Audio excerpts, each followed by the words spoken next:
Graham Creek. It is the southernmost village located along the Sarstoon River in Toledo. There are about 75 people who live in this remote community. It has no electricity, no potable water, no form of telecommunication. There are no streets, no roads, just 7 miles of dense jungle with a network of trails, knee-deep mud, and countless creeks to traverse if you want to get there.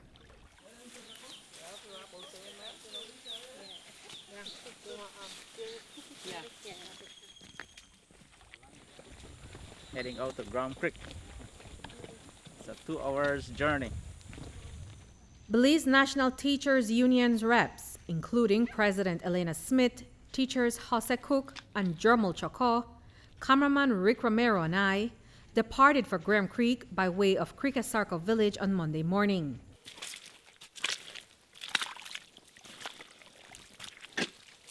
What we expected to be a 2-hour journey turned into several hours, and it started off slippery.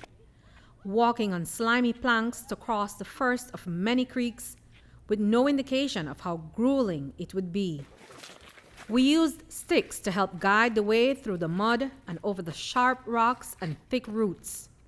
But that was not enough to prevent getting stuck in the mud and slip and slide through the thick forest. Walking through the muck, crossing creeks and climbing up and down slick, steep slopes were enough to make us question whether we wanted to go to Graham Creek and whether we can get there. We had to stop to rest many times, and after about 2 hours of pushing on, we were exhausted.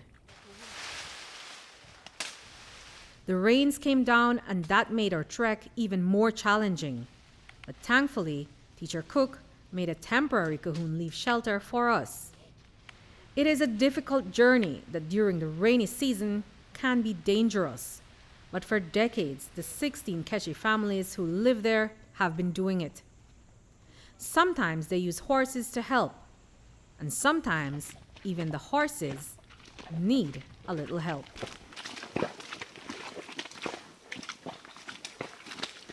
And so it was that after more than 5 long, tiring, toe-blistering hours of walking through the jungle, that we arrived in Graham Creek. Teachers Jose Cook and Jermel Chocó do this journey at least twice a week, and they will tell you that it's not easy. And even when they put their personal safety at risk, they have to press on because they have a job to do. It is very rough. It's a very hard area. When they talk about hardship in the other community, it's not hard. But here, it's really extreme.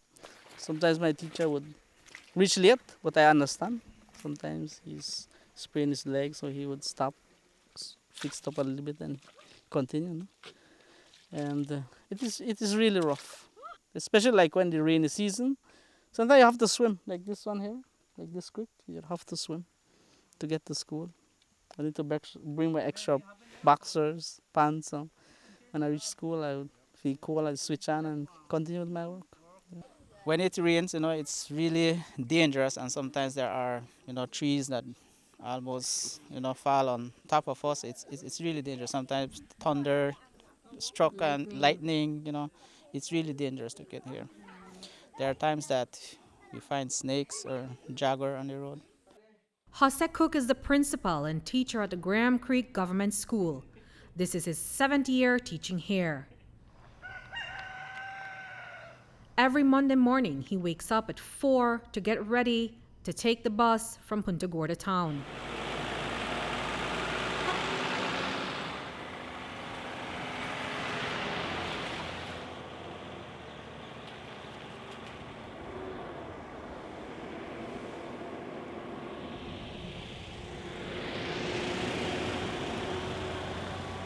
He then gets off at this junction because the school bus takes a different route from this point forward. He journeys on to Creekasarco sometimes by foot or by motorcycle, on a road that oftentimes is almost impossible to walk on. And then when he arrives in Creekasarco, he treks for 7 miles to reach Graham Creek. He teaches Standard 3 through to Standard 6. I want to see what impact I had on my student because I'm teaching the children of my student at a time. So I want to see if there's a difference. So and here I am. I want to see did I make an impact on the community. Teacher Jermal Choko teaches Infant 1 up to Standard 2, a total of 16 students. He has been teaching here for 6 years and with basically no complaints because he says that the children need to learn and someone has to teach them. I'm committed to my profession, so the kids come in my mind first, and I make my very effort to reach here. I always think about the children first. The Graham Creek Government School, founded by teacher Cook in 2001, is this small wooden 2-classroom building made up of 31 students. Here, they use an old and oftentimes malfunctioning solar system to power on the lights and computer when needed. Fitted with blackboards, chairs, and desks, it is basic by most primary school standards. But the space is where these two teachers, who are unsung heroes to the people of Graham Creek, mold the minds of the future of this remote village. Inside these classrooms are Belizean children with big dreams who would otherwise not be able to get a primary school education. Like math, language arts, science, social studies, EFLE. I want to be a teacher Why you want to be a teacher? because hard work in the bush. So you want to teach the kids, the children here at Graham Creek? Yes, Principal Cook and teacher Choco are recipients of the hardship allowance from the Ministry of Education. They get $200 each month.